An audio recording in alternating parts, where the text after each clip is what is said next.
বাহিরে গিয়েই পড়লাম ঝড়ের কবলে, সাথে খিচুড়ি খেলাম, বৃষ্টিতে ভিজলাম, আরো অনেক কিছু। পুরো ভিডিওটা দেখার জন্য অবশ্যই সাথে থাকবে। আসসালামু আলাইকুম সবাইকে, কি অবস্থা সবার? আমি তো ভালো আছি আলহামদুলিল্লাহ।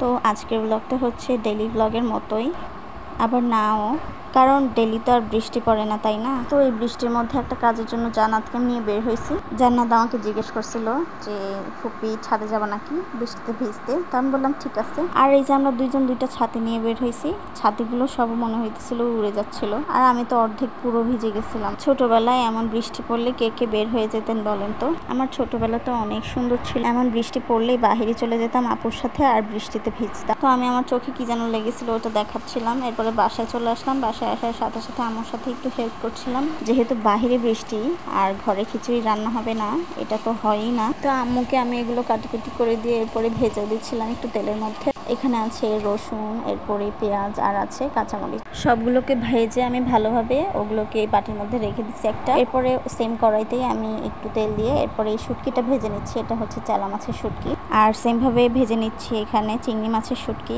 আর এগুলো কিন্তু আমি সব ধুয়ে নিচ্ছি আগে। চিংড়ি মাছের শুটকিটাও ভাজা হয়ে গেছে, ওটা একটা বাটির মধ্যে তুলে রেখে দিলাম। এরপরে আবার একটু তেল দিয়ে এর মধ্যে দিয়ে দিলাম বাঁশপাতা শুটকি। বাঁশপাতা শুটকি হচ্ছে চাপা শুটকির ভাই, যে দুইটার সেম স্মেল হয়। এরপরে আমার কাছে যে নোবেল আর পাশের ফ্ল্যাটে একটা বাচ্চা আসে পড়তে, ওদেরকে পড়াতে পড়াতে আম্মু ভর্তাগুলো বানিয়ে নিচ্ছে। প্রথমেই যে ভেজে রেখেছিলাম কাঁচামরিচ, রসুন, পেঁয়াজ, ওগুলো বেটে নিচ্ছে আম্মু একবারে। এরপরে শুটকি দিয়ে মিলায়ে ভর্তা করে নিবে। আর এই যে দেখেন নোবেল তো মহা খুশি, তাড়াতাড়ি ছুটি দিয়ে দিয়েছি সেদিন, কারণ তখন আমি ভেজা অবস্থায় ছিলাম। তারপরে চলে গেলাম ছাদে। এই তো দেখেন কি সুন্দর একটা ওয়েদার ছিল, কত বছর পর যে আমি ভিজতে আসলাম ছাদে। আমি লিটারেলি একদম নাচা শুরু করে দিয়েছিলাম।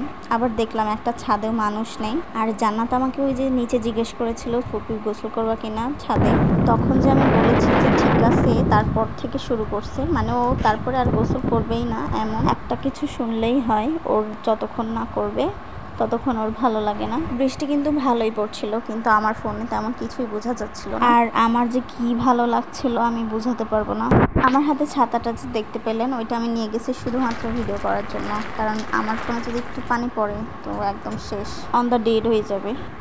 তো এই যে তখনও অল্প অল্প বৃষ্টি ছিল, এই যে এই সময়টাতে অনেক বৃষ্টি ছিল। এরপরে ভিজে টিজে অনেকক্ষণ পরে বাসায় আসলাম। বাসায় এসে দেখি আম্মুর আলু ভর্তাটা এখনো বানানো হয়নি, আর আম্মু আলু ভর্তাটা বানাচ্ছিল। ইস কি লোভনীয় লাগতেছে দেখছেন। আর এই যে এখানে হচ্ছে খিচুড়ি বসানো ছিল, আমি একটু ভিডিও করে নিলাম। আর খিচুড়ির জন্য আমার একটা সফট কর্নার রেডি করা আছে, যখন খিচুড়ি খেতে ইচ্ছে করবে তখন যদি না খেতে পারি একদমই ভালো লাগে না। এই তো এখন একটু ভর্তাগুলো দেখায় নিচ্ছি। এটা হচ্ছে ধনিয়া পাতা ভর্তা। এরপরে ছিল যেগুলো দেখালাম সেগুলো ভর্তাই ছিল একটা একটা করে, আর কি বলার আছে। এরপরে বেগুন ভাজাও ছিল, আমি প্রথমে একটু বেগুন ভাজা দিয়ে খেয়ে নিয়েছিলাম। এরপরে নিয়ে নিলাম যে বাঁশপাতা শুটকি ভর্তাটা আছে সেটা, আর বাঁশপাতা শুটকি ভর্তা আমার অনেক পছন্দ। এরপরে নিলাম চেলা মাছের শুটকিটা, এটা আমার কাছে অত ভালো লাগে না। এরপরে নিয়ে নিলাম চিংড়ি মাছের ভর্তাটা, এটাও আমার কাছে অত ভালো লাগে না। শুধু আমার ভালো লাগে হচ্ছে বাঁশপাতা শুটকি ভর্তা আর আলু ভর্তা। ধনিয়া পাতাটা ভালো লাগে অল্প। এরপরে আমি ট্রাই করলাম আলু ভর্তাটা, আর আলু ভর্তা আমার সব সময়কার জন্যই ফেভারিট। যারা এই ভর্তা টর্তা বানিয়ে খায় না, মানে অনেক কষ্ট ফিল করে, তাদের জন্য আমার খুবই আফসোস হয়। তারা লাইফে অনেক ভালো জিনিস মিস করে দিচ্ছে আর কি। এই জন্য একটা একটা করে সবগুলো ভর্তা আমি ট্রাই করলাম। এরপরে ধনিয়া পাতা ভর্তাটাও ট্রাই করলাম। আমার আম্মুর হাতে বানানো ভর্তা সবসময়কার জন্য মজা। বেগুন ভাজাটা দিয়ে যে খেয়েছিলাম সেটাও কিন্তু অনেক মজা লেগেছে, আর বেগুন ভর্তা দিয়ে খিচুড়ি খেতে অনেক ভালো লাগে। খাওয়া দাওয়া শেষে আরাম আয়েশ করে অনেক তারপরে শুয়ে পড়লাম। শুয়ে আমি জানালা দিকে তাকিয়েছিলাম। সারাদিন বৃষ্টি করেছে সেদিন। জান্নাত ম্যাডাম আর নোবেল স্যার হচ্ছে ভিডিও দেখছিল মোবাইলে, মানে পড়া শেষে ওনাকে আমি দাওয়াত দিয়েছিলাম খিচুড়ি খাওয়ার জন্য, তার জন্য সে খিচুড়ি খেতে থেকে গেছে এখানেই। এরপরে আমি দেখলাম এখানে আমার মোবাইল দেখতে দেখতে একদম ঘুম চলে আসতেছে। আর সেদিন আমি বাহিরেও যাই নাই পড়াইতে। এরপরে একটু আম্মু মুড়ি মাখলো, মুড়ি মাখা খেলাম। মানে সেদিন হচ্ছে 4টা বাজে ঘুমাইছি, 8টা বাজে উঠছি। ও তখন কিন্তু কারেন্টও ছিল ছিল না, কারেন্ট না থাকা অবস্থায় আমি ঘুমাইছি, কারণ সেদিন বৃষ্টি পড়ছে তাই গরম টরম কিছুই লাগতেছিল না। মুড়ি খাওয়ার পরে আবার দেখলাম কারেন্ট চলে গেল। আর এই যে দেখেন দুইটা টুকটুকি ঘুরঘুর করতেছে সারা দুনিয়া। আর এই যে তার মা বসে বসে পাহারা দিচ্ছে। নতুন নতুন হাঁটা শিখেছে তো তাই ঝুড়িতে একদমই থাকতে চায় না, বাহিরে চলে আসে। আর এই যে দেখেন সাধনী, একে আমি বাসার নিচের গ্যারেজ থেকে নিয়ে আসছি। একটু পরেও কাণ্ডটা কি করবে একটু দেখেন শুধু। আর এদিকে কারেন্ট যাওয়া আসা করছে, একদমই ভালো লাগতেছিল না। এরপরে একটা বসে বসে চিপস খেলাম। আর এই যে দেখেন আমি কিভাবে কতগুলো করে চিপস নিয়ে মুখে দিচ্ছি।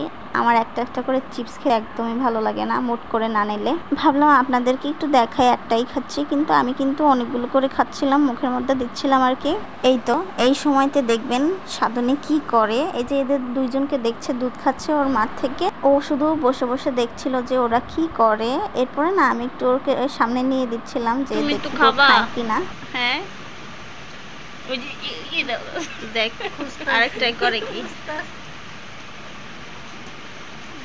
আরে না মাইনা মাইনা সরে ওই ওই দেখলে দুঃখ পাই না কো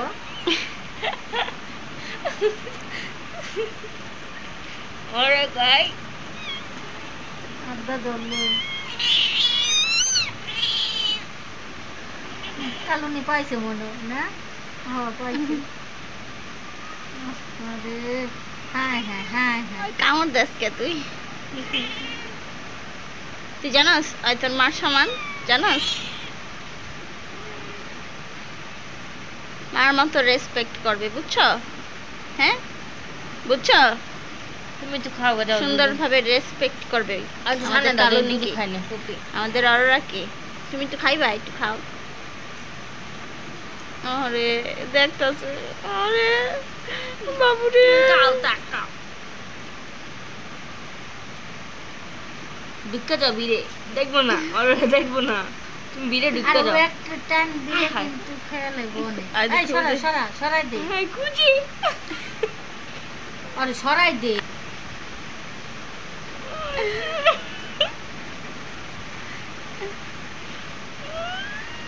কামড় মাইনা দিব। আরে আচ্ছা থাক, তুমি সরে আসো, তুমি ঘুমাও একটু সাইডে, একটু সাইডে, একটু সাইড।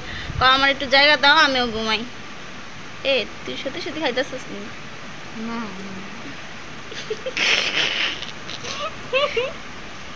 আইলা ও খাইলে কিন্তু ওর আর দুধ পাইব না। ওইসে সারা দেখতেই পেলেন মার কথা না শোনায় কি হয় আর কি। আমি ওকে বারবার দিচ্ছিলাম, এরপরে দেখলাম সত্যি সত্যি খাওয়া শুরু করে দিচ্ছে। এরপরে তো দেখি যে ওদের দুজনকে ঠেলে ঠুলে এরপরে ও ঢুকে যায়, মানে ওদেরকে খেতে দিবে না, ও খাবে। ও তো খাবার খায় কিন্তু ছোট দুইটা তো খাবার খেতে পারে না, যার কারণে আম্মু বলছিল ওকে সরাই দিতে। যাই হোক ওদের দেখতে দেখতে সারাটা দিন এভাবেই চলে যায়। তো দেখেন ওরা কি করে। আর আমি এখানে বিদায় নিলাম, আল্লাহ হাফেজ। থাক তুমি পরে খাই, থাক। আরে বাবুরে ওরা খাক, তুমি তো ভাত খাও না, তুমি তো বড় মানুষ না।